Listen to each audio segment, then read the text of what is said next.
BGP routing protocol has two loop prevention mechanisms. For externally learned prefixes, it will ignore those prefixes advertised to itself, in which the AS path shows its own number. So let's say R1 advertises all networks 10.1.0.0/16, which I'm going to do in a moment. And the AS100 receives them.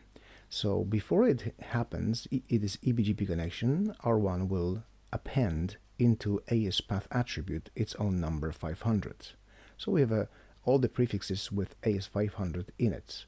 Internet 1 is going to advertise them, for example, to another AS 30, and it's going to prepend its own AS number. So now in the path there are two AS numbers, 100 and 500.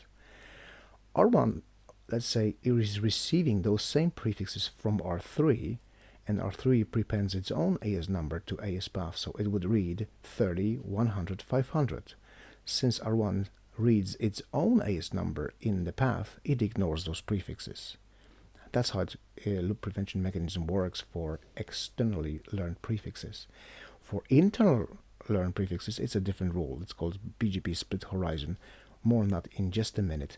Let's advertise first the network, say 10.1.0.0/16 towards AS100, so we can ping from any router to those four prefixes advertised by this system. So what I'm going to do here, it's a trick in BGP.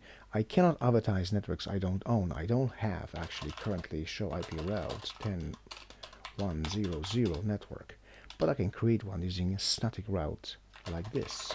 10.1.0.0, 255.255.0.0, that will represent any network 10.1 whatever here, with a null 0 as a next hop. So at this point I have the network in the routing table. It's pointing to bin bucket, so there is no such network really, but it summarizes all the networks 10.1 I have in my system. Now I can go to router BGP 500 and advertise this network, since it exists in the routing table, with a mask of 255.255.0.0. So at this point, the AS100 should be learning those prefixes. So if that's the case, so show IP BGP local table shows this prefix right here. So at this point, R2, which has a peering with R1 over iBGP, should be able to ping sourcing packets from 10.1, 12.2 and 21.2 towards those four prefixes. Let's see, show IP BGP. Those are ping 100.10.0.1, for example, and we can ping there.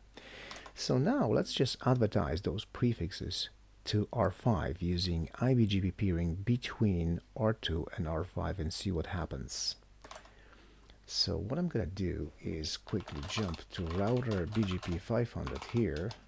Neighbor is going to be 5.5.5.5. I now have OSPF running here, so I advertise those loopbacks obviously. And remote AS is 500 as well. And I'm going to source my packet off of loopback 0 like previously. And I'm going to repeat similar process on R5.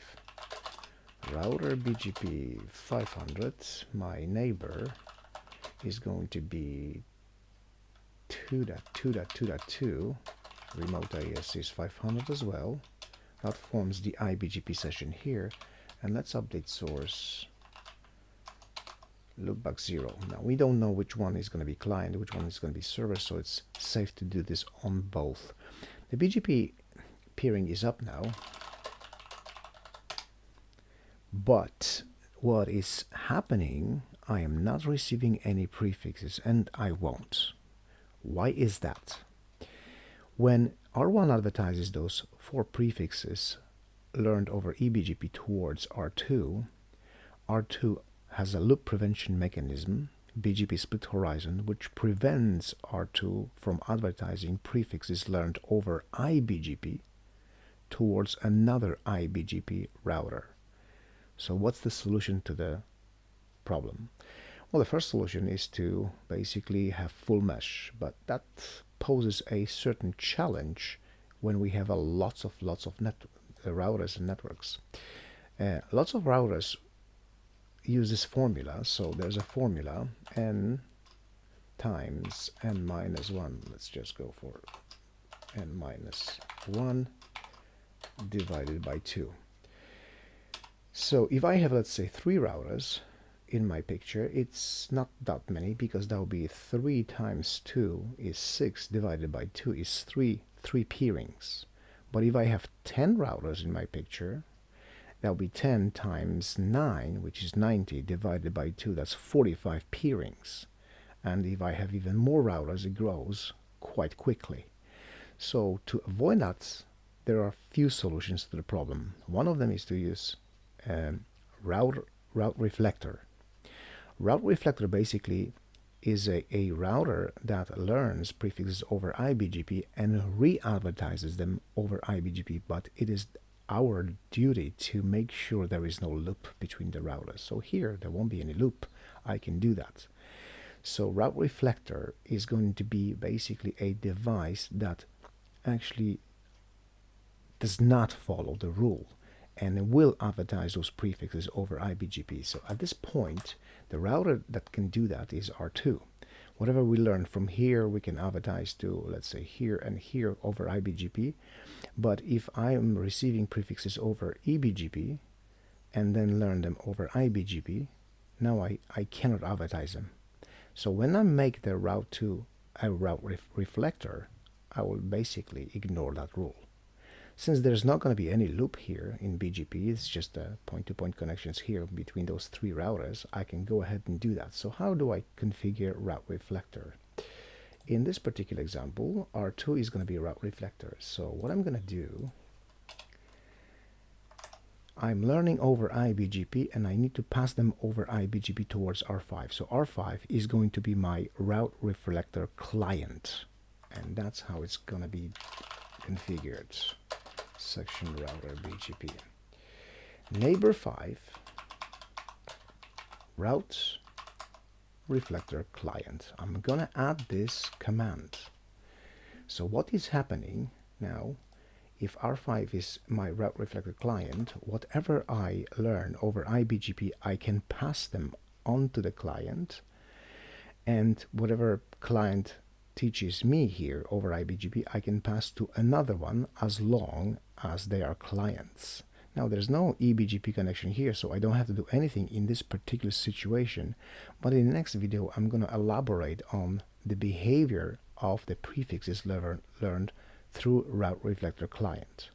So at this point R2 should have received those prefixes. Let's see that. Show IP BGP. And sure enough, we're learning prefixes advertised by R1 on R2, and let's go to R5 now. Show IP BGP summary. We're learning also 5 prefixes advertised by R2. So if I display show IP BGP table, I am receiving those prefixes. And since I advertise on R1 anything 10.1.0.0/16, I should be able to ping from R5, sourcing this here, any of those prefixes, and I can.